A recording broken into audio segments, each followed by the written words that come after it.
Welcome welcome team, welcome పేక మేడలు team.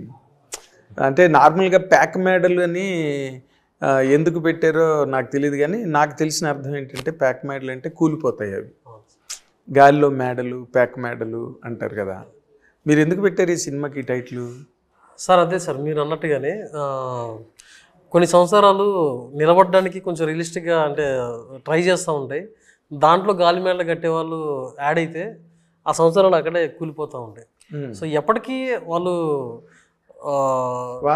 వాస్తవాల్లోకి ఒకళ్ళేమో వాస్తవంగా ఆలోచిస్తుంటే ఒకళ్ళేమో హైపర్గా ఈ గాల్లో మేడలు కట్టేలాగా ఆలోచిస్తూ ఉంటే ఆ ఫ్యామిలీ ఎలా సఫర్ అవుతుంది, ఆ ఫ్యామిలీ ఎలా ఉంటుంది అనేది ఒక ఎంటర్టైన్మెంట్ వేలో ట్రై చేసాం సార్. అది మీరు అంటే పేక మేడలు మీరు పెట్టారు, గాలి మేడలు మధ్యతరగతి జీవితాలు గట్రా మీరు చెప్తున్నారంటే మీరు 100% మిడిల్ క్లాస్ ఫ్యామిలీ నుంచి వచ్చి ఉంటారు. మిడిల్ క్లాస్ మరి మీరు రెండిట్లో దేనికి చెందుతారు? పేక మేడలు కట్టే వర్గానిక లేక వాస్తవ జీవితంలో ఉండే వర్గానిక? దేనికి చెందుతారు మీరు? డైరెక్ట్ నా ఆలోచన పేక మేడలా ఉంటుంది సార్, కానీ నా లైఫ్ మాత్రం రియల్గానే ఉంటుంది. అంతేనా? రియల్గానే చేసుకుంటూ వెళ్ళాలి, కానీ ఆ డ్రీమ్స్ అయితే ఉండాలి. అది మరి సినిమా ఇండస్ట్రీలోకి రావడం అంటే గాలిలో మేడలు కట్టడమే కదా. అంతే, అదే అంటాను సార్, ఆలోచన అలాగే ఉండాలి. కట్టారా మేడ? కట్టలేదు, పునాది పడుతుందా? పునాది పడుతుంది, కట్టాలి. తవ్వుతున్నారు. అవును సార్. Nice nice. అంటే నార్మల్గా ఇప్పుడు మీరు సినిమా చేస్తున్నప్పుడు పక్కనే హీరోని పెట్టుకుని రాకేష్ని సక్సెస్ఫుల్, పైగా ఎవరికి చెప్పొద్దు, బాహుబలి, మామూలుడు కాదు. మరి మీరు అతన్ని హీరోగా ఎందుకు పెట్టుకోలేదు ఈ సినిమాలో?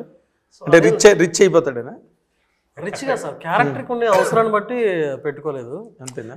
సో ఇంకోటి ఏంటంటే అది ఫ్రెండ్లీగానే ఫస్ట్ ముందే తెలుసు, స్క్రిప్ట్ డిస్కస్ చేస్తున్నప్పుడే ఆ టోన్లోనే ఫస్ట్ తనకి అర్థమైంది, సో ఈ క్యారెక్టర్కి నేను ఫిట్ అవ్వను అని.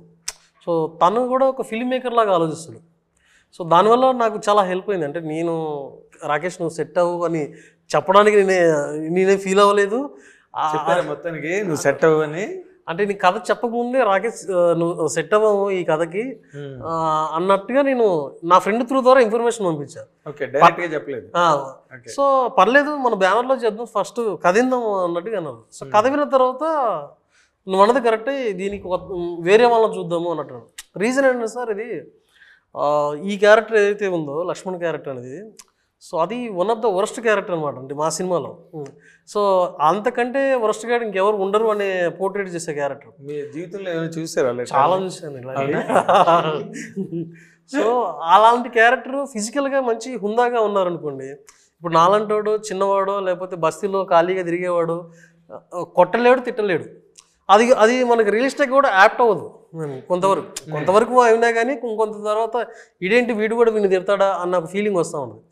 సో ఆ ఫీలింగ్ రాకుండా ఉండడం కోసం పర్సనాలిటీ కొంచెం క్యారెక్టర్ ఫిట్టింగ్ ఉండాలి. అంతే.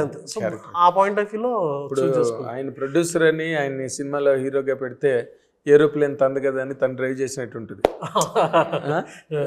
Accident prone.